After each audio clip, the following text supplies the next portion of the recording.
Duryudana genira kandha marang sang Ajatasatru.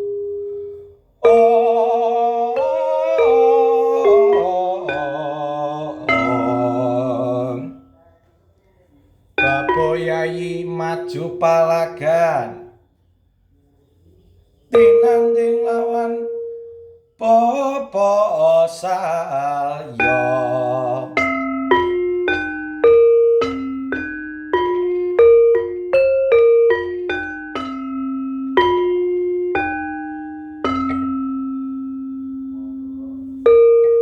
Ya, itu tadi sebuah suluan dari Selokromo nggih. Saya sangat suka itu dengan secengkok. Oh, ya, itu. Ya, selamat pagi dan salam sejahtera untuk kita semua. Saya di sini untuk follow up terkait yang sedang panas belakangan ini tentang obrolan wayang utuh-ubrul ya.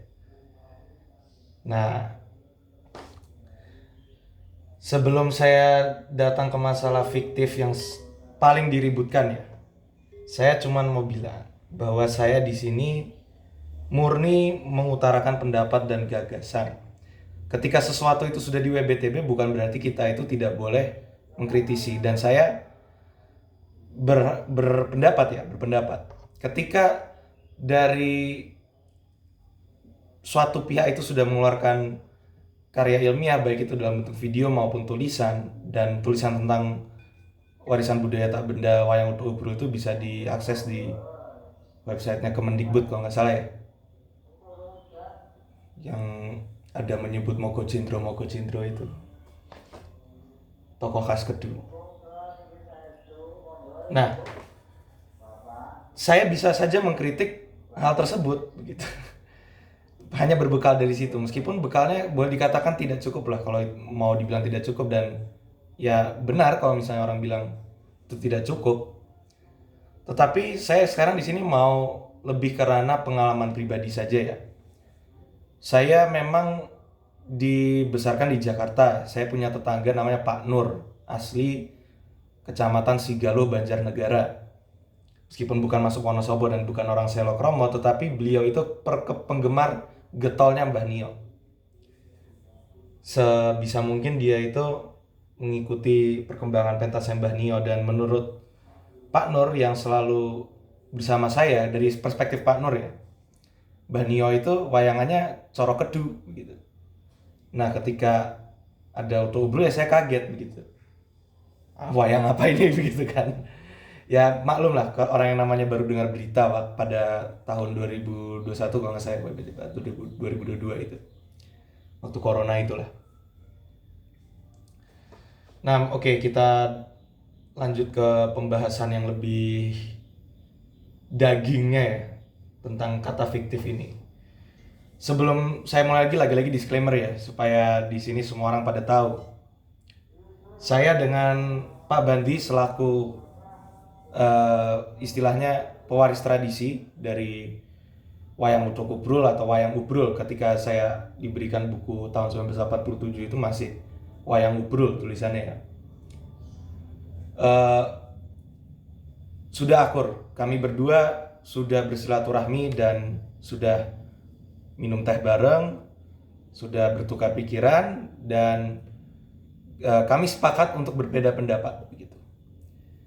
Adapun di luar tukar pendapat dan kalau bahasanya Pak Bandi itu ngelatih gladi landep yang pikir begitu ya, itu adalah hal yang wajar sebenarnya karena namanya kebinekaan. Bahkan kalau misalnya saya ada data yang tidak harus berhubungan dengan wayang Selokromo, kalau dia atau Pak Bandi beliau membutuhkan, ya saya dengan senang hati bisa memberikan gitu. Saya tidak pelit kalau masalah itu ya, cuman bentuknya file bukan video. File tulisan. Ya, terkait diksi saya yang fiktif, sebenarnya waktu ngobrol sama Pak Bandi ya, karena suasananya juga sudah malam, saya juga habis dari perjalanan panjang Jogja Selokromo. Fiktif di sini yang saya maksud adalah ini lagi-lagi semantik ya. Jadi semantik itu sebenarnya bukan sorotan utama dari poin-poin saya, tapi tidak apa-apa saya bedah. Di sini itu adalah sebuah nomenklatur atau identifikasi yang sebelumnya itu tidak ada atau belum begitu populer dan belum disepakati, tetapi lalu ujuk-ujuk disepakati bahwa ini dia. Nah, itu yang saya kritisi. Karena kalau dari pengalaman pribadi ya tadi itu, tetangga saya Pak Nur, dan saya dengan Pak Nur itu ya saya sudah seperti anaknya Pak Nur begitu. Kalau kemana-mana bersama, terus kalau nonton wayang juga bareng-bareng, meskipun konteksnya wayangan di Jakarta ya. Dan juga pendapat-pendapat seperti dari almarhum Mbah Prapton Janti, beliau adalah penggender dari Mbah Nio Kartosugondo, bahwa Ubrul itu adalah iringan bukan wayangnya. Nah itu saya dan Pak Banti berbeda pendapat di sini, dan itu yang kami sepakat untuk berbeda pendapat gitu. Karena kalau pendapat sama-sama juga nggak seru ya. Begitu. Tapi nggak apa-apa. Begini, saya tidak berupaya sampai keluar waktu, keluar uang untuk menghalangi pentas wayang Utruk Ubrul, itu tidak. Kalau mau pentas wayang Utruk Ubrul dengan format seperti apapun, mau itu pakeliran padat, pakeliran ringkes, pakeliran sedalu natas, bagi saya itu adalah hak ekspresi setiap manusia untuk berkesenian dan tampil di panggung, maka harus diapresiasi begitu. Terlepas dari segala pendapat penonton begitu. Kan kalau begitu misalnya Pak Banti pentas dengan wayang Ubrul, atau misalnya eh, orang lain, tidak harus Pak Banti, misalnya katakanlah Mbah Makim misalnya, kalau pentas dengan wayang Ubrul, ya saya tak apresiasi, tidak akan saya naik panggung lalu bilang apa ini, enggak. Biarkan sebuah pertunjukan itu selesai baru kita kasih apresiasi maupun kritikan. Ibaratnya orang tepuk tangan kan juga ada etikanya kan. Begitu. Nah, itu tentang kata fiktif. Saya mendefinisikan fiktif di sini bagaimana. Nah, tentang Mbah Gondo Wiryosono atau Mbah Gondo Wirojoyo itu saya sudah menerima datanya, dan ya saya tampung dulu dan saya teliti lebih lanjut. Kalau ada waktu saya akan ke Teraji Paraan dan benar-benar mengulik apakah di sana masih ada literatur lisan maupun tertulis tentang Mbah Gondo Wirojoyo, dan juga ke dalang-dalang sepuh di Temanggung lainnya. Nah, itu sudah clear ya masalah pemikiran saya dan lain sebagainya. Nah, sekarang mau bawa ini ke sekedar ngudoroso saja ya. Ke ngudoroso terkait eh, dinamika dan hangatnya diskusi wayang dan dunia persilatan wayang, begitulah kalau kasarnya. Saya itu kadang-kadang berpikir loh, apakah wayang itu sebuah subjek atau pembahasan yang sangat disakralkan di negara ini? Bahkan kalau sangat masih oke lah, terlalu disakralkan di negeri ini begitu. Karena ya kita sudah ketahui bersama bahwa UNESCO sudah memberikan mandat bahwa wayang adalah warisan budaya Indonesia untuk dunia gitu. Dan kalau kita memang tidak mendalami itu, kita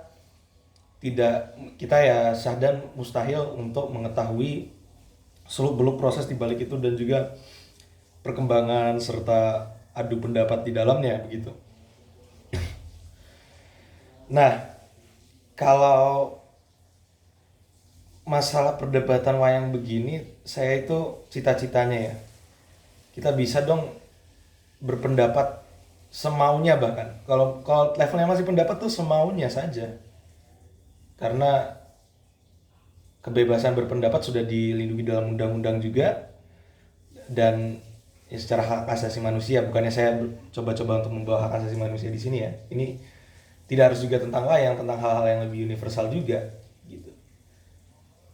Ya mungkin saya ada privilege di situ. Ini agak kocok benggolo ke diri sendiri ya. Mau dianggap baik ya silahkan, dianggap tidak baik ya tidak apa-apa. Saya itu dari masa muda saya, kira-kira sejak SMP itu sudah dibiasakan oleh keluarga untuk eh, berdebat begitu. Berdebat yang debat dengan definisi yang sesungguhnya begitu, bukan yang debat kusir begitu. Nah, ketika saya berdebat di lingkungan keluarga saya itu bukan cuma sekedar keputusan keluarga ya, yang menyangkut kepentingan keluarga, bukan, tapi juga tentang negara, tentang Pancasila, lalu tentang hukum, tentang berbagai macam lah, tentang ya penegakan hukum juga, lalu tentang agama bahkan, tentang macam-macam lah. Nah, dibesarkan di lingkungan itu ya saya terbiasa untuk mengutarakan pendapat tanpa menyinggung personal masing-masing. Jadi bagi saya itu kalau sudah menyinggung agama, sudah menyinggung ras, sudah menyinggung apa ya, yang ranah personal lah. Katakan kalau bahasa Arabnya itu kan aib ya. Kalau nggak salah aib itu dari bahasa Arab, mohon koreksi. Itu tidak akan saya ungkit begitu. Nah, ayolah kita bawa mentalitas ini kepada wayang juga begitu. Kita bisa berbeda pendapat dan adu argumen supaya wayang ini terlihat hidup begitu di mata dunia. Tidak hanya wayang konteksnya wayang di Selokromo, wayang Utukubrul maupun wayang Kedu Selokromo, tapi meluas lagi ke Kabupaten Wonosobo, meluas lagi ke Karesidenan Kedu, meluas lagi ke Pulau Jawa, meluas lagi ke Indonesia begitu, dan meluas lagi ke seluruh dunia begitu. Itu kan terlihat hidup dan wayang ini bisa menarik minat justru karena ketika dikit-dikit ada yang mengutarakan pendapat seperti ini, saya sudah kena begini beberapa kali kok, jadi saya ya sudah terbiasa begitulah. Itu selalu saja disambut dengan begitu garang begitulah katakan di dunia maya begitu. Bukannya saya membawa hati apa yang dari dunia maya, di dunia nyata saya tidak bawa hati, apalagi dunia maya begitu. Cuman saya kan berempati gitu kepada orang-orang yang mau belajar wayang atau mau serius membedah wayang secara analisa begitu. Mereka baru mulai, tetapi ketika melihat ada yang seperti ini dan atau teman-teman rekan-rekan saya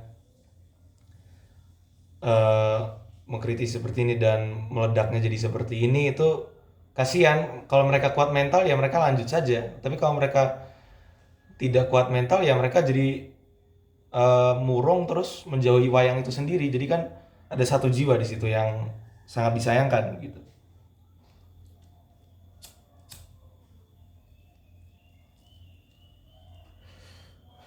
Jadi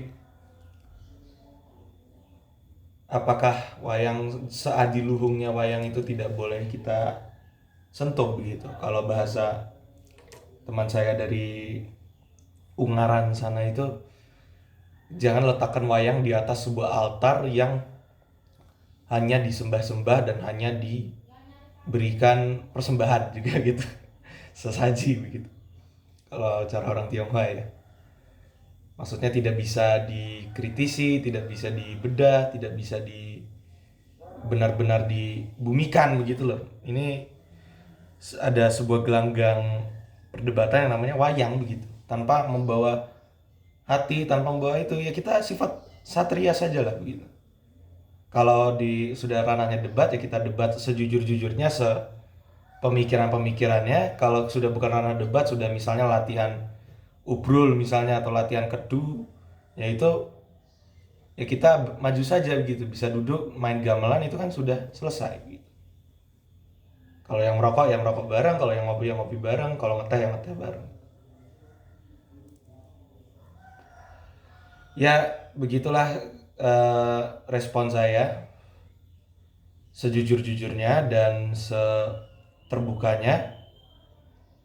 Semoga ini jadi pengetahuan bagi tim WBTB Wayang Untuk Kubrul. Nah, sebelum saya tutup, saya perlu menjelaskan satu hal lagi. Di video klarifikasi itu, sebenarnya yang tidak masuk di kamera itu ada salah satu dari tim WBTB yang di sebelah saya kebetulan, Mas Agus Kawijoyo. Dia itu juga datang supaya ada opini dari tim mewakili tim WBTB itu sendiri begitu. Jadi sebenarnya di antara para eksekutor dari Wayang Oto Kubrul ini sudah akur sama saya begitu. Ya, kami sepakat untuk berbeda pendapat begitu. Tidak usah lanjut di bawah hati. Ya kurang lebih begitu. Selamat pagi dan salam sejahtera. Terima kasih.